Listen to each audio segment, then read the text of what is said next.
As I was playing through Donkey Kong Bonanza, there was one bonus stage in particular that caught me off guard and made me completely freeze for a moment so that I could take in what exactly I was seeing and, to be more specific, what exactly I was hearing.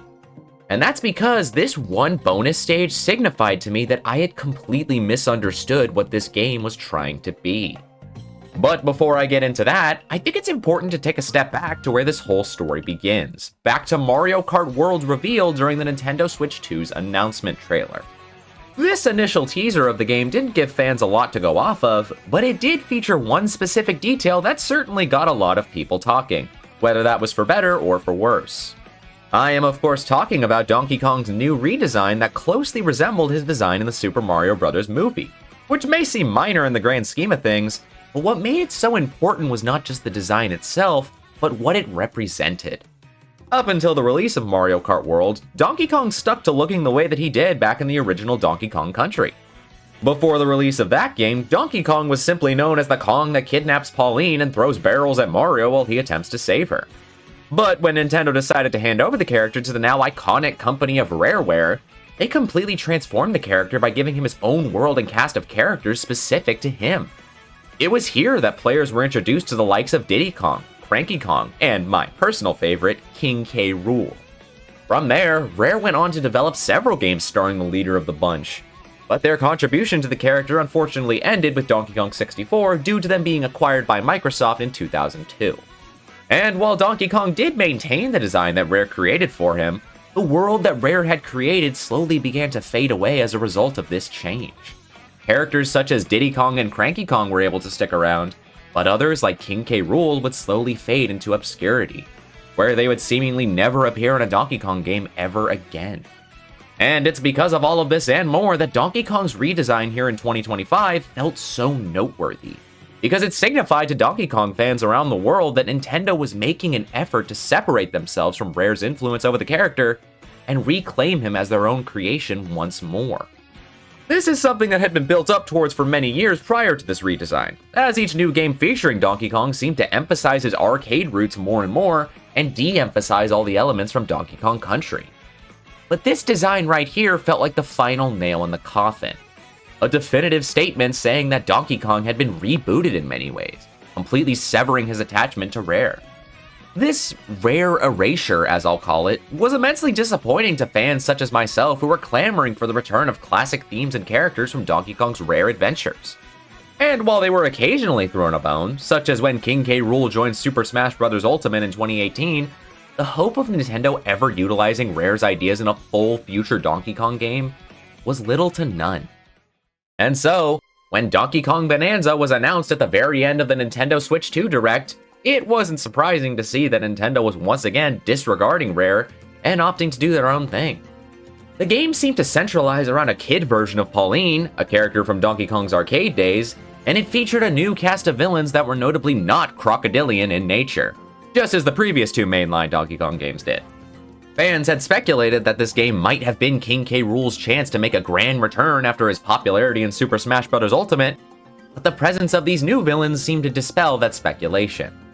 Don't get me wrong, the hype was still through the roof for the first 3D Donkey Kong game in almost 26 years, but fans such as myself were going in with the predetermined mindset that it would be incredibly fun, but that it would continue Nintendo's push for this Rare erasure that I mentioned. And so, when I picked up the game on launch and began to play it for myself, my expectations, both good and bad, were being met with little to no compromise.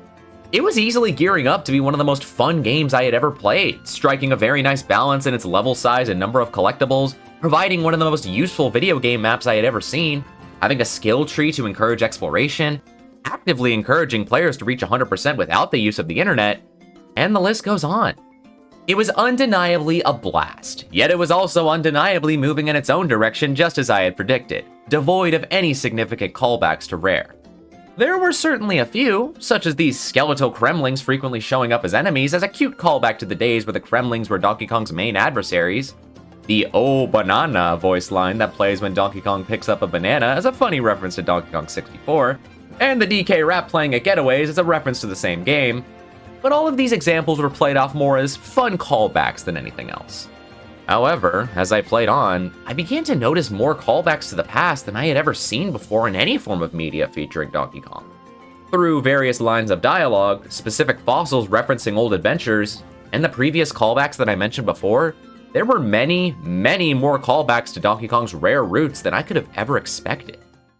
This all culminated in the bonus stage that I was referring to at the beginning of this video, which is titled Bramble Country.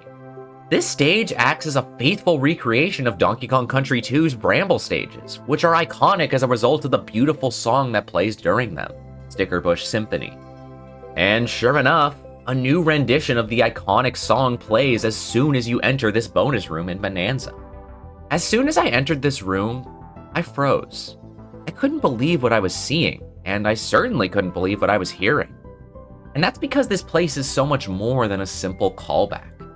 Sure, this wasn't the first bonus level in the game to replicate a classic Donkey Kong Country level, but the first was a simple recreation of the very first level in the original Donkey Kong Country, which, while still super cool, is expected.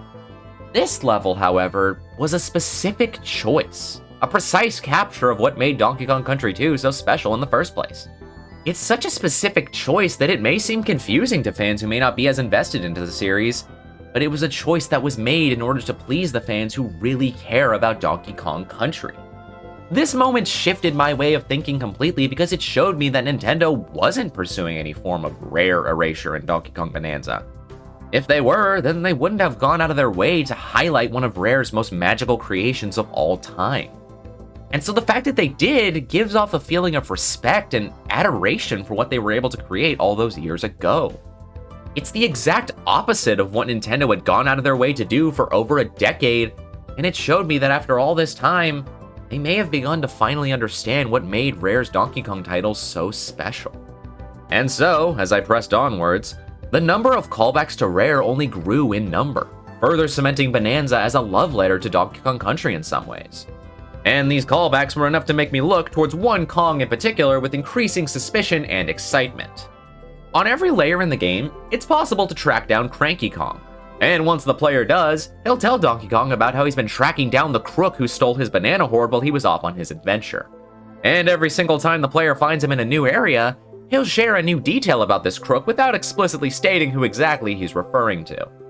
Some details are admittedly too vague to hint towards anyone in particular, but his specific comments on how the crook that he's chasing has jagged teeth, sharp claws, and uses projectiles as his main attacks can really only point towards one individual. Despite these hints, I kept myself grounded in reality.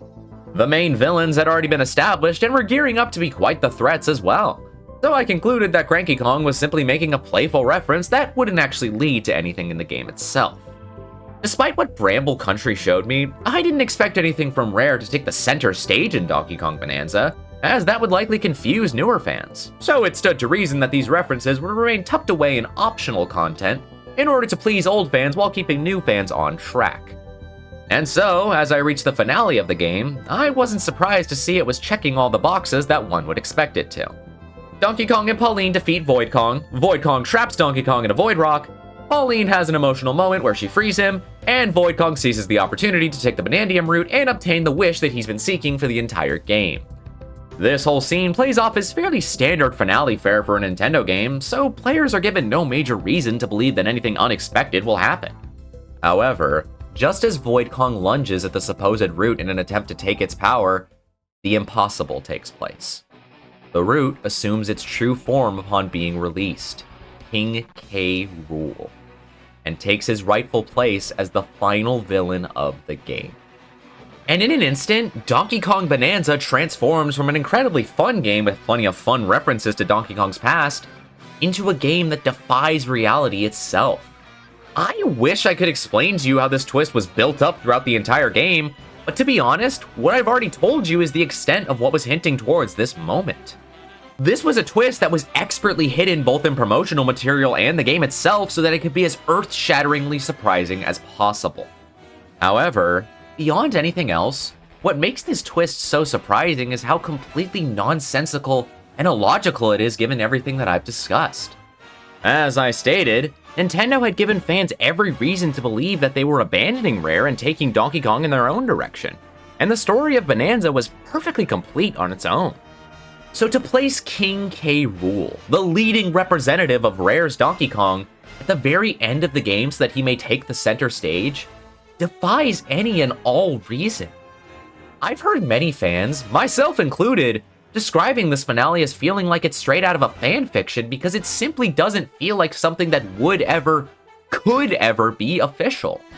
It's simply not something that Nintendo tends to do, and it's certainly not something that they had to do. It's unnecessary, unreasonable, and yet, the King of the Kremlings arrived all the same. From this moment onward, the final hours of Donkey Kong Bonanza are a non-stop nostalgia bomb that feel as if they were ripped straight out of the dreams of die-hard fans of Donkey Kong Country. On top of King K. Rool making his entrance, it soon revealed that every enemy being controlled by Void Kong throughout the game was a member of the Kremling crew in disguise. And now that Void Kong has been defeated, Donkey Kong and Pauline must battle through them in their original forms as they chase after King K. Rool for their final climactic clash. And this all culminates in one of the greatest ending sequences in any Nintendo game, complete with a classic fake ending pulled straight out of the original Donkey Kong Country games, a final showdown in a Donkey Kong 64-styled boxing ring placed smack dab in the middle of New Donk City, and incredible renditions of King K. Rool's old boss themes like Gangplank Galleon and Crocodile Cacophony blasting all the while. It's a finale fit for a king, and it goes far, far beyond anything anyone could have ever expected from this game, easily cementing it as Donkey Kong's greatest adventure of all time. To me, this entire ending sequence means more than I can properly put into words, but I will try to nonetheless. Much like how the importance of Donkey Kong's redesign in Mario Kart World stemmed from what it represented, the return of King K. Rool and the scale of Donkey Kong's final confrontation with him is so important because of what exactly it means in the grand scheme of things. For years, nay decades, Nintendo turned a blind eye to the games that gave Donkey Kong his identity and what made him so beloved in the first place. And while the games that they created themselves were still undoubtedly fantastic, it always felt as if the soul of Donkey Kong was left behind with Rare's departure. Yet, in typical Nintendo fashion, they opted to do things their own way, disassociating themselves from Rare as much as they could, and turning a blind eye to fans that were clamoring for the return of characters like King K. Rool. However, at some point during that process, Nintendo must have resolved to change their ways and forge a game that acted as a love letter to everything that Rare has done. Despite this, they must have recognized the reputation that they created for themselves, because they created the illusion that they were continuing to pursue their goal of Rare erasure throughout the game's promotion and most of the game itself, while leaving subtle hints towards their true intentions that only the most desperate of fans chose to take as genuine foreshadowing. And upon closely examining King K. Rool's appearance in Donkey Kong Bonanza, I realized that his design mirrors his design in Super Smash Bros. Ultimate, meaning that the plan to bring him back in Bonanza dates back to at least 2018 when Smash Ultimate first released. Bringing back the King of the Kremlings was always their intention, and for over 7 years, they concealed this fact from us all. They strategically manipulated Donkey Kong fans around the world just so that they could pull the rug out from under them and make this finale hit as hard as it possibly could, which was absolutely genius. And while I know that there are many fans who suspected that King K. Rool would return from the start, I personally was completely and utterly fooled by their trickery. And honestly, I couldn't be happier with the final result. It's one thing to tuck away some references to Rare and optional content, but to construct an ending featuring King K. Rool himself, with a production level higher than anything else in the entire game, makes it clear as day that Donkey Kong Bonanza is not a form of Rare erasure. No, it's a tribute to everything that Rare has contributed to Donkey Kong, a respectful bow to them done in honor of what they have created. And while to some it may seem silly that I'm hyping up the return of a cartoon crocodile as much as I am, some of you will understand why that level of respect is enough to bring a tear to this Kremling's eye. Hail to the king of the Kremling crew, and thank you, Nintendo, for giving him the respect that he deserved.